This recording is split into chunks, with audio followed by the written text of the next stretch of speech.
नमस्कार दोस्तों, स्वागत है आपका एक बार फिर से आपके अपने YouTube चैनल कंपटीशन प्रिपरेशन पे। आई होप आप सारे बहुत अच्छे होंगे और अच्छे से पढ़ाई भी कर रहे होंगे। इस वीडियो में हम CHSL 2021 टीयर 1 के 25 मई थर्ड शिफ्ट के मैथ्स का सलूशन करने वाले हैं। अच्छे प्रश्न मैं कोशिश करूँगा अच्छे से समझाऊँ। वैसे अच्छे प्रश्न कम ही आते हैं, बट प्रैक्टिस के लिए और कुछ एक अच्छे प्रश्न मतलब 2-3 अच्छे प्रश्न मिल जाते हैं जो थोड़े नए टाइप के हैं। बाकी सारे वैसे ही हैं प्रीवियस ईयर पे बेस्ड। तो ये आपके लिए प्रैक्टिस, अगर आप मेंस की तैयारी करें या अपकमिंग CHSL CGL किसी की तैयारी करें तो काफ़ी हेल्पफुल होने वाला है। प्लेलिस्ट आप चेक करते रहें, CHSL टीयर 1 सॉल्व पेपर्स के नाम से 2021 के नाम से प्लेलिस्ट है, आप चेक करते रहें। और बाकी टेलीग्राम पे डिट्टो PDF पड़ा हुआ है, जाके डाउनलोड कर लें। पहले प्रश्न पे आते हैं। कोई कह रहा था कि भैया सिंप्लीफिकेशन वगैरह के प्रश्न आप तेज करवाते हो, तो भैया इसमें क्या समझाना होता है बताइए एक बारी मुझे। -3 है, -3 का 10 में गुणा करना है, -30 हो जाएगा। 4 -30 -26, 52 में से -26 घटाएंगे तो 52 + 26 यानी 78 हो जाएगा, और 78 24 में से घटेगा यानी कि -54 उत्तर हो जाएगा। अब इसमें क्या समझाना था बताना मुझे। कहा गया कि एक लैपटॉप था जिसकी प्राइस को पहले 20% डिस्काउंट दिया गया, ठीक है, फिर उसको 20% डिस्काउंट दिया गया। तो कहा गया सक्सेसिव डिस्काउंट का रिजल्टेंट सिंगल डिस्काउंट क्या होगा। आपको पता होगा एक्स और वाई का रिजल्टेंट होता है x + y - xy/100। तो ऐसे 20 और 20 का कितना हो जाएगा, 20 + 20 40 -20 × 20 400/100 यानी कि 40 - 4 यानी कि कितना हो जाएगा 36%। इसमें तो लिखने की भी ज़रूरत नहीं थी। इस प्रश्न में कहा गया कि ए और बी की जो इनकम का रेशियो 4:3 है। जो ए का एक्सपेंडिचर है वो 5/12 है उसकी इनकम का, और बी का एक्सपेंडिचर 7/15 है उसकी इनकम का, ठीक है। कहा गया difference between their expenditure is 4500। तो बी की इनकम बतानी है। देखो, अगर मैं बात करूं ए और बी, भाई साहब दोनों लोगों के लिए, ए और बी के लिए अगर इनकी इनकम की बात करूं, इनकम कितनी है इनकी 4:3 है, ठीक है। कहा गया ए जो है वो अपना खर्चा करता है इसका अपनी सैलरी का 5/12 हिस्सा, 4 का 5/12 यानी 4 × 5/12 यानी कि 5/3 ये खर्चा करता है। बी भाई साहब करते हैं 7/15 हिस्सा, यानी 3 का 7/15 कितना हो जाएगा 7/5 हो जाएगा, ठीक है। कहा गया जो इनके एक्सपेंडिचर का अंतर है यानी ये अंतर, ये बराबर दिया गया 4500। तो आपसे बी की इनकम यानी कि 3 की वैल्यू पूछी गई। सॉल्व करोगे 25 - 21/15 यानी कि 4/15, ये तो हुआ 4/15। देखो 25 - 21 4/15 बराबर 4500, यानी आपको फिर 3 बताना है। तो 4/15 बराबर 4500, तो 3 बराबर हो जाएगा 4500 × 15/4 × 3, ये तो हो जाएगा। 4 से काट देंगे, ये कटेगा ये कटेगा, 25 आ जाएगा। यानी आपका बचा कितना 45 × 45 × 25, 45 × 45 होता है 20/25 और × 25 करना है। 25 25 में होता है 625, 25 दूना 50, सिंपल सा कैलकुलेशन, यानी 50,625 हो जाएगा। क्या दिया गया, स्फीयर का वॉल्यूम दिया गया 4/3 πr³ होता है, ठीक है। वैसे ये सब क्वेश्चंस छोड़ देने चाहिए मुझे, लेकिन मैं करवा दे रहा हूँ ताकि भैया लोग जो पहली बार देख रहे हैं उनको भी कोई दिक्कत ना हो। सरफेस एरिया यानी 4πr² पूछा गया, ठीक है। 4πr² पूछा गया, क्या पूछा गया, ठीक है।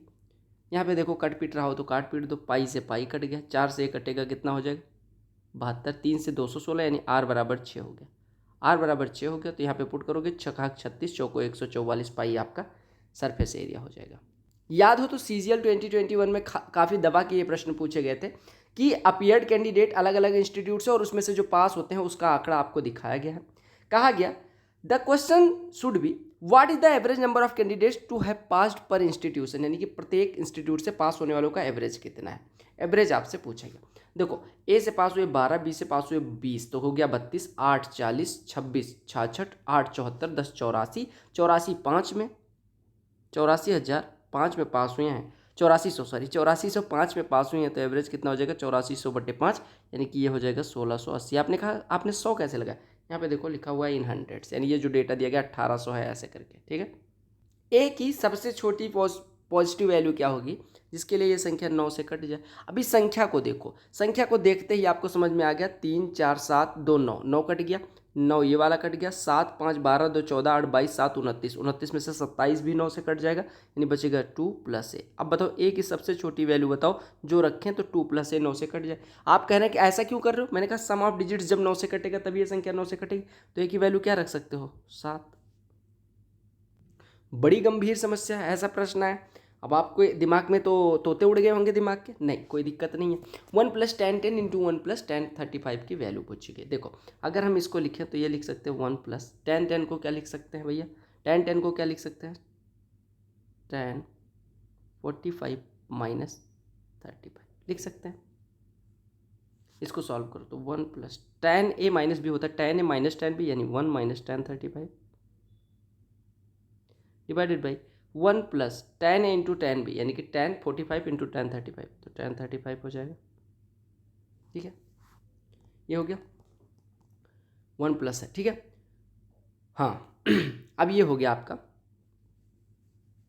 हर बराबर कर लो, तो हर बराबर करोगे तो 1 + 10 35 और प्लस 1 - 10 35 और बटे 1 + 10 35 खत्म, यानी 2/1 + 10 35 आपका बचा। यानी इसको जब सॉल्व किया तो हमारा आया कितना 2/1 + 10 35। मल्टीप्लाई किससे करना है 1 + 10 35 से। आपने कहा ये मल्टीप्लाई क्यों कर रहे हो, मैंने कहा प्रश्न तो देखो ये मल्टीप्लाई है, कट के उत्तर कितना आ गया 2। भाई साहब एक सॉफ्टवेयर कंपनी की बात करिए जिसमें 3 डिवीजन है, उसमें 20 30 और 40 एम्प्लॉयज़ हैं।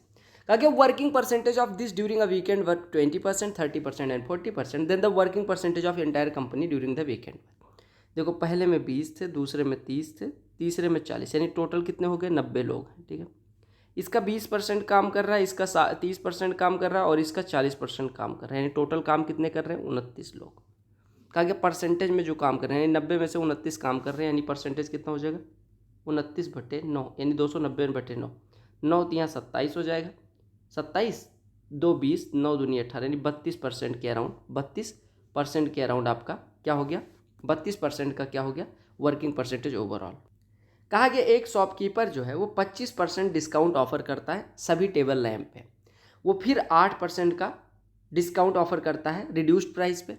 कहा गया एक कस्टमर को 2500 रुपये वाले लैंप के लिए कितना पे करना पड़ेगा। देखो 25% और 8% का रिजल्टेंट डिस्काउंट कितना हो जाएगा 25 + 8 - 25 × 8/2, यानी कि 2। 25 8 33 में से 2 घटेगा 31, 31% का डिस्काउंट हो गया, यानी मिलेगा कितने में ये चीज़ 69% में। 2500 का 1% होता है 25, तो 69% हो जाएगा 25 × 69, 25 × 70 कितना होता है 1750, उसमें से 25 घटा देंगे, यानी 1725 रुपये का वो लैंप पड़ेगा। क्लियर। कहा गया कोई धन है 16,875 का हो जाता है अगर हम 8% पर एनम के लिए कंपाउंड इंटरेस्ट पे इन्वेस्ट करें।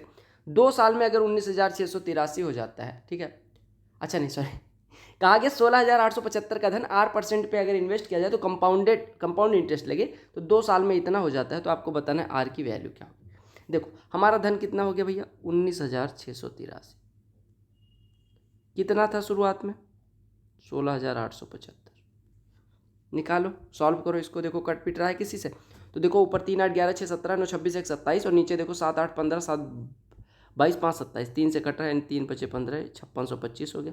3 से काट दो, 3 × 6 = 18, 3 × 5 = 15, 3 × 6 = 18, 6561 हो गया। ठीक है, ये देखो ये किसका स्क्वायर है, अभी स्क्वायर 6 1 7 5 12 6 18 5 6 11 2 13 5 18, 3 से काट दो फिर 1875 हो गया, 3 से काटोगे तो 2187 हो जाएगा मेरे हिसाब से। 3 से फिर कट रहा है 625 हो गया, 3 से कटोगे 729 हो जाएगा। आपने कहा 729/625 ये क्या निकाल रहा हूँ, मैंने कहा ये 1 + r/100 का होल स्क्वायर निकाल रहा हूँ, क्योंकि देखो P × 1 + r/100 यानी 16,875 × 1 + r/100 का होल स्क्वायर बराबर 19,683। हमने कहा ये 729 कितना है 27 का स्क्वायर, ये 25 का स्क्वायर, 27/25 का स्क्वायर। 1 + r/100 का होल स्क्वायर बराबर 27/25 का स्क्वायर, 1 + r/100 बराबर 27/25, यानी r/100 बराबर 2/25, यानी r बराबर 8%। ऐसे भी कर सकते थे, अदरवाइज आप सीधे सीधे इसमें से घटा लेते। 13 में से 5 जाता 8, यहाँ पे बचता 0, यहाँ पे 16 में से 8 जाता 8, यहाँ पे बचता 18 में से 2808 रुपये ब्याज मिला 16,875। परसेंटेज निकालते कितना आ जाता है आपका 16.64% आ जाता, 16.264 आप इसका आधा कर लेते, वही आपका रेट ऑफ इंटरेस्ट हो जाता। टेबल को पढ़ो और तबला बजाओ। कहा गया ये 5 बैंक द्वारा लोन जो डिस्बर्स किया है वो दिखाता है। अगर in which of the following banks did the disbursement of loan continuously decrease over the year, कौन से साल में जो लोन है वो घटता है कौन से बैंक में। आप देखो सी बैंक को देखो, पहले 29, फिर 28, फिर 22, फिर 17, फिर 11, घट रहा है इसमें, तो ये हो गया। कहा गया एक आदमी जो है वो अपनी जर्नी, अपनी यात्रा 10 घंटे में पूरा करता है। कहा गया 21 के स्पीड से पहली आधी दूरी, और फिर आधी दूरी 24 के स्पीड से ट्रेवल करता है। तो आपसे पूछा गया कुल कितनी दूरी ट्रेवल कर। आप मान लो टोटल दूरी 2a हो, तो पहली एक को कितने से गया, 21 से गया, दूसरी को कितने से गया, दूसरी एक को 24 से, और टोटल टाइम कितना लगा, 10 घंटे। 2a आपसे पूछा गया, सॉल्व करोगे 21 और 24 का एलसीएम कितना हो जाएगा भाई साहब, कितना हो जाएगा, 168। यहाँ पे कितने से गुणा होगा, यहाँ पे कितने से गुणा होगा, 8, यहाँ पे कितने से गुणा होगा, 7, 15, ठीक है। यानी 15 को काटोगे 3 बचे 15, 3 से काटोगे 56, यानी 5a/56 बराबर इतना। तो ये a बराबर कितना हो जाएगा, यहाँ से 5 से इसको काट दो, यानी a बराबर 112। तो टोटल डिस्टेंस 2a है, यानी कि 224। क्लियर। r + 64/r बराबर 16। यहाँ पे r बराबर क्या पुट कर सकते हो, आप कहोगे r बराबर 8 पुट करो, तो 8 + 64/8, 8, 8, 8, 16। तो यहाँ पे r के पावर 4 पूछा गया, r के पावर 4 यानी 8 के पावर 4 और प्लस 1/8 का क्यूब। 8 का पावर 4 कितना होता है, 4096, और ये 1/512, यानी कि आपका हो गया 4096 सही, 1/512, 512। ये प्रश्न अनादिकाल से पूछा जा रहा है। p बराबर, ये पता नहीं, मेरे भी किसी एग्जाम में आया था, शायद CGL 17 में ही आया था, प्री मेंस किसी में आया होगा, मुझे नहीं पता। कहा गया p बराबर 11, तो इसकी वैल्यू, अब देखो अगर इसको ओपन करो तो ये लिखा हुआ p³ + 3p², या 3 कॉमन ले लो इसमें से, 3p × p + 1 बचेगा दूसरा टर्म, इसमें हम एक जोड़ देते हैं, एक घटा देते हैं। बोलो क्लियर है। अब आपने कहा एक को हम लिख सकते हैं एक का क्यूब, अब देखो a³ + b³ + 3ab × a + b, तो ये कितना होता है, a + b का होल क्यूब माइनस p + 1, यानी कि p की वैल्यू 11, 11 + 1 12 का क्यूब, यानी 1728 में से एक घटेगा, 1727 उत्तर हो जाएगा। याद है ये फॉर्मूला डायरेक्ट कॉमन टेंजेंट वाला।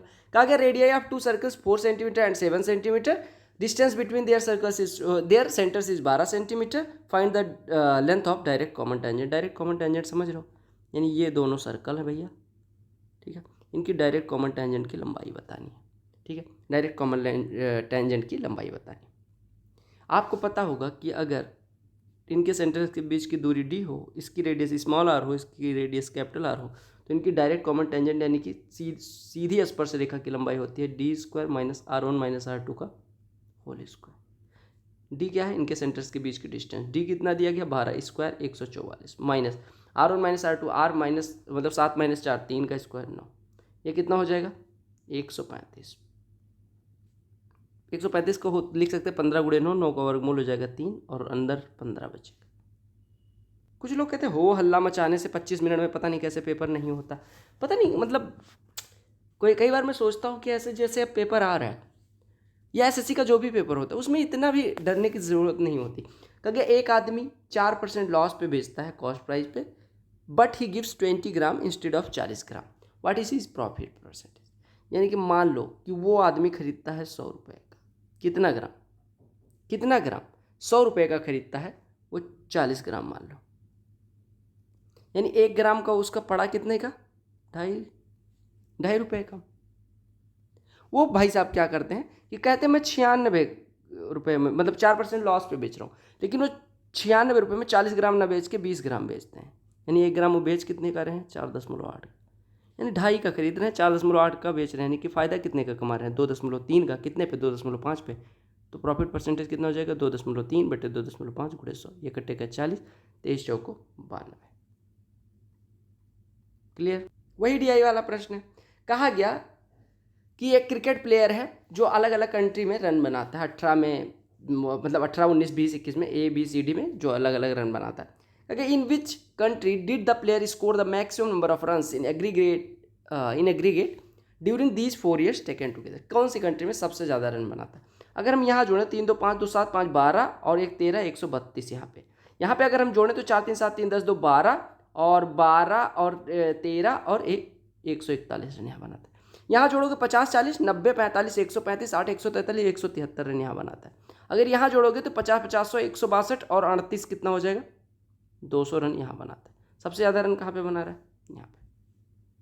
कहा गया एक चुनाव होता है जिसमें जो जीतने वाला कैंडिडेट है उसको इतने वोट मिले, ठीक है, जहाँ which are 48% electorate, the only other candidate receive 22% of the electorate, what is the number of members who did not vote. कहा गया कि एक आदमी 48% वोट पा जाता है, 48% इतना है, 22% इतना है, यानी टोटल वोटिंग कितनी हुई 48 और 22 मिला के 70%। कितना हो गया 70%, यानी कितने लोगों ने वोट नहीं दिया 30%। 48% अगर इतना है तो 30% कितना हो जाएगा, आप काट दो इसको 16 से 16 से काट दो, यानी कि 3% बराबर यहाँ से आ जाएगा। देखो 16 से काटोगे 16 में भैया 144 हो जाएगा, 13 134, 16 8 128, 6 64, 16 चौको 64, यानी 3% बराबर। अगर 48% इतना है तो 16 से हमने काट दिया, 3% बराबर इतना, हमें निकालना कितना था 30%, यानी कितना हो जाएगा 9840। दो तरह का दूध है, कहा गया एक तरह के दूध की जो कीमत है वो 70 है, दूसरे की कीमत 50 है। कहा गया इनको मिक्स किया गया और जो नया मिक्सचर बन रहा है उसकी कीमत 55 है, तो किस अनुपात में मिक्स किया गया। ये नॉर्मल सा प्रश्न होता है। आप कहेंगे 70 में से 55 को घटाओ कितना आएगा 15, 55 में से 50 को घटाओ कितना आएगा 5, और इन दोनों का अनुपात निकालो, 5 एकम 5, 5 तिया 15, यानी अनुपात कितना हो गया 1:3। ऐसे प्रश्न देख के आप डर जाते हो, लेकिन इसमें कुछ नहीं होता। कहा गया कि n चीज़ों का औसत p है और m चीज़ों का औसत q है, तो m और n चीज़ों का अगर औसत p है तो योग कितना हो जाएगा np। m चीज़ों का औसत अगर q है तो योग कितना हो जाएगा mq। टोटल योग आ गया बटे टोटल संख्या कितनी है, पहले n थी अब m थी, यानी m+n या n+m, यही आपका एवरेज हो जाएगा। दो ट्रेन हैं जो 200 मीटर लंबी है, दोनों की लंबाई 200 मीटर है, वो अपोजिट डायरेक्शन में मूव कर रही हैं, वो एक दूसरे को 10 सेकंड में पार करती हैं। एक की स्पीड 90 है तो दूसरे की स्पीड बताओ। आपको पता है एक दूसरे को पार करेंगे तो टोटल डिस्टेंस कितनी ट्रेवल करेंगे, दोनों की लंबाई के योग के बराबर, यानी 400 मीटर। एक की स्पीड 90 है, दूसरे की स्पीड निकालें। आपको पता है एक दूसरे के साइड में दौड़ेंगे तो उनकी रिलेटिव स्पीड हो जाएगी 90 + x किलोमीटर प्रति घंटे, या हम कह सकते हैं गुणे 5/18 मीटर पर सेकंड। 400 मीटर ट्रेवल करने में उनको 10 सेकंड लगता है, 10 सेकंड यानी इनकी चाल कितनी हो जाएगी 400/10 यानी कि 40। और ये भी चाल है ये भी चाल, दोनों बराबर हो गया, 5 से काटोगे 5 8 40, यानी 18 8 144 बराबर 90 + x हो गया, यानी x बराबर कितना हो गया 54। क्लियर। एरिया निकालना है, साइड दी गई 3 4 5 वाले का एरिया क्या हो जाएगा, राइट एंगल ट्रायंगल, तो 1/2 × 3 × 4। अब ऐसे प्रश्न क्यों करवाना पड़ रहा है मुझे समझ ही नहीं आ रहा। कहा गया एक आदमी है, ठीक है, वो कहा गया मतलब कोई जर्नी करता है 378 किलोमीटर 7 घंटे में, ठीक है। तो कहा गया 918 किलोमीटर कितनी देर में ट्रेवल करके, 7 घंटे में 378, यानी 1 घंटे में कितना जाता है, उसकी चाल कितनी है 7 × 5 = 35, 7 × 4 = 28। ये चाल है, ये दूरी ट्रेवल करनी है, तो टाइम कितना लगेगा, डिस्टेंस अपॉन स्पीड। 54 एकम 54, ये कितना हो जाएगा 37 378, नहीं 328, 54 एकम 54, ये कितना बचेगा 7, और यहाँ पे बचेगा ये 27 हो जाएगा 278, तो 278 5 कितना हो जाएगा 7, 7 × 5 = 35, अच्छा 37 बचेगा, तो 7 × 4 = 28, 7 हाँ ठीक है, तो ये 17 घंटे लगेंगे। अरे इसकी चाल यहाँ से निकल के आ गई, और फिर जब 54 की स्पीड से 918 ट्रेवल करना है तो निकाल सकते हो। रेक्टेंगुलर टैंक का वॉल्यूम पूछा गया, कितना पानी आएगा, इसका मतलब ये वॉल्यूम होता है। वॉल्यूम कितना होता है, लंबाई गुणे चौड़ाई गुणे ऊंचाई, तो करोगे 1.5 × 3 × 3.5, तो 1.5 × 3.5 कितना हो जाएगा भैया, कितना हो जाएगा 15 × 5 = 75, और 15 या 45 7 52, यानी कि 5.25, और गुणे 3 करना है, यानी कि 1575 हो जाएगा, 15.7। आपको पता है 1 मीटर क्यूब बराबर होता है 1000 लीटर, तो इतना मीटर क्यूब कितना हो जाएगा, 1000 से गुणा कर दोगे, यानी ये पॉइंट हटेगा, 1 0 बढ़ जाएगा, इतना लीटर हो जाएगा। ए कोई कार्य 12 दिन में कर सकता है, बी कोई कार्य 30 दिन में कर सकता है, दोनों अल्टरनेट डे पे करते हैं। ए स्टार्ट करता है तो कितने दिन में काम हो जाएगा, 12 और 30 कैल्शियम ले लो 60 हो जाएगा, यानी ए 12 दिन में अगर करता है तो 1 दिन में 5 करता होगा, बी 30 दिन में करता है यानी 1 दिन में 2 करता है। अब कहा कि पहले दिन ए जाता है, दूसरे दिन में, तीसरे दिन ए, चौथे दिन बी, यानी कि 2 दिन में ये कितना काम कर लेते हैं, 5 2 7 यूनिट, 2 दिन में 7 यूनिट। तो अब करना कितना है इनको, 60 यूनिट टोटल है। 7 यूनिट करने के लिए 2 दिन, तो 8 से गुणा कर दो, यानी कि 56 यूनिट इन्होंने कर लिया होगा, कितने दिन में, 16 दिन में। अब बचा कितना, 4 यूनिट, क्योंकि 60 यूनिट करना था, 56 हो चुका, यानी 4 यूनिट बचा। और अब 17वें दिन विषम संख्या वाले दिन कौन जाता है काम करने, ए। एक दिन में करता है 5, करना है 4, तो कितने दिन लेंगे 4/5, यानी टोटल दिन 16 दिन इधर, 4/5 दिन इधर, यानी 16 से 4/5 दिन। आई होप आपको सारे 25 प्रश्न समझ में आ गए होंगे। अगर समझ में आ गए हैं तो वीडियो को 2-3 चीज़ कर देना भैया, जो आप कर नहीं रहे हो इस टाइम पे, लाइक शेयर, और चैनल पे नए होना सब्सक्राइब कर देना, क्योंकि अभी हम किसी माइलस्टोन के बहुत करीब हैं, ठीक है। बाकी टेलीग्राम चैनल से जुड़ जाना। Bye bye, take care, all the very best for all exams.